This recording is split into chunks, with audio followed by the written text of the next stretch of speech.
आज जिला कांग्रेस कमेटी कुल्लू एवं पूरे प्रदेश में, पूरे देश में ये जो इस तरह की बहुत घटिया बेसहारा बच्चों का सहारा, मुख्यमंत्री सुख आश्रय योजना। माता पिता के स्नेह से मरहूम, भविष्य की चिंताओं से अनजान, मासूमियत से भरे 6000 अनाथ बच्चों को चिल्ड्रन ऑफ द स्टेट के रूप में अपनाकर प्रदेश सरकार रख रही है उनका ख्याल। मैं शपथ लेने के बाद उस व्यवस्था को परिवर्तित किया, उस जगह गया जहां बालिका आश्रम था।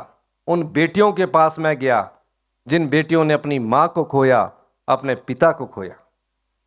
उन बेटियों ने मुझसे कोई मांग नहीं की। उनके हॉस्टल में गया, उनके खाने की रसोई में गया।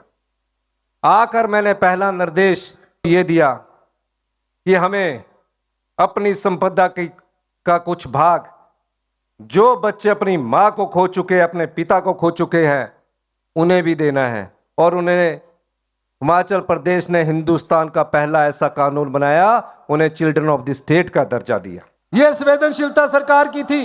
हिमाचल प्रदेश सरकार ने महत्वाकांक्षी मुख्यमंत्री सुखाश्रय योजना को किया विस्तार प्रदान। जैविक माता पिता या दत्तक माता पिता और अभिभावकों द्वारा परित्यक्त बच्चों को भी मिलेगा अब योजना का लाभ। विस्तारित योजना के तहत बाल कल्याण समितियां पात्र बच्चों को जारी करेगी प्रमाण पत्र। योजना के तहत बच्चों को 27 वर्ष की आयु तक पढ़ाई के खर्च के साथ साथ प्रदेश सरकार जेब खर्च के लिए हर महीने दे रही है 4000 रूपए की धनराशि। युवा निराश्रितों को स्टार्टअप शुरू करने के लिए मिल रहे हैं 2 लाख रुपए, घर बनाने के लिए 3 लाख रुपए और विवाह के लिए 2 लाख रुपए की दी जा रही है वित्तीय सहायता। आशा की किरण बनकर आई मुख्यमंत्री सुखाश्रय योजना अब बच्चों के जीवन को उजाले से भर रही है। सूचना एवं जनसंपर्क विभाग हिमाचल प्रदेश सरकार द्वारा जनहित में जारी। भाषा यूज की है, इसको हम आपत्तिजनक शब्द कह सकते हैं।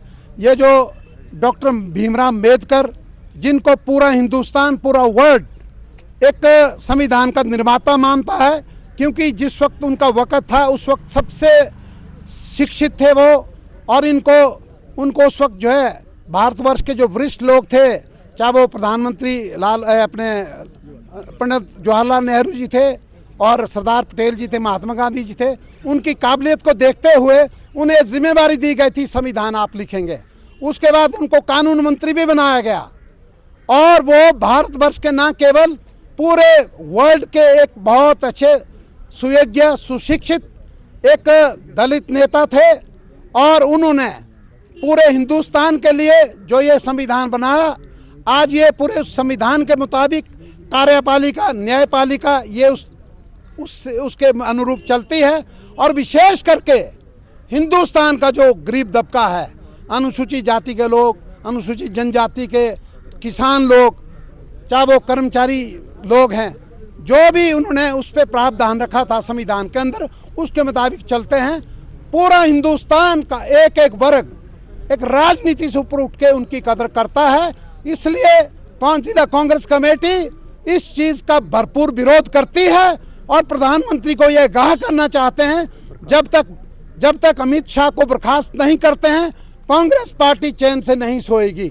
और हमें यह भी पता है कि भारतीय जनता पार्टी के अंदर भी एक बहुत घुटन महसूस कर रहे हैं बहुत से लीडर हैं, जो तानाशाही, जो गुंडागर्दी अमित शाह की है। क्योंकि अमित शाह को एक हम तड़ी पार के नाम से जानते हैं। आपने देखा होगा जब वो गृह मंत्री ये गुजरात के थे, उस वक्त एक गोधरा कांड हुआ था, उनके अगेंस्ट चार्जेस प्रूव हुए थे और 94 दिन वो जेल में रहे थे। तो ये तड़ी पार आदमी जो है गृह मंत्री का कार्य चला सकता है। गृह मंत्री एक वो मंत्री होना चाहिए जिसकी सोच बहुत अच्छी हो, समानता हो, जिसको संविधान का नॉलेज हो, जो इतने अच्छे, इतने वरिष्ठ आदमी को, इतने विद्वान आदमी को ये कह सकता है कि ये फैशन हो चुका है, अम्बेडकर अम्बेडकर अम्बेडकर। अगर 7 बार ये भगवान का नाम लेते तो स्वर्ग मिलता। इसका मतलब उनके दिल में अम्बेडकर के प्रति घृणा है। वो घृणा इसलिए है क्योंकि डॉक्टर अम्बेडकर अनुसूचित जाति से बिलोंग रखता था, ये हम दावे से कह सकते हैं। इसलिए पूरी कांग्रेस पार्टी बूथ से लेकर के पूरे प्रदेश तक इस चीज़ की मांग रखती है, जब तक अमित शाह को प्रधानमंत्री जी बर्खास्त नहीं करते हैं, कांग्रेस पार्टी चैन से नहीं सोएगी। और हम आपको दावा देते हैं, एक हम और कहते हैं, जो भी भारतीय जनता पार्टी में इस अनुसूचित जाति वर्ग के एमएलएस हैं, मिनिस्टर्स एंड लीडर्स हैं, अगर उनकी ज़मीर अलाउ करती है इस तरह की जो भाषा डॉक्टर अम्बेडकर के प्रति उन्होंने कही है, अगर उसको वो सहन करते तो अच्छी बात है, नहीं तो उनको अपनी आत्मा अंतरात्मा से ये पूछना चाहिए कि इस शब्द को वो सहन करते हैं या नहीं करते हैं। जय हिंद, जय कांग्रेस।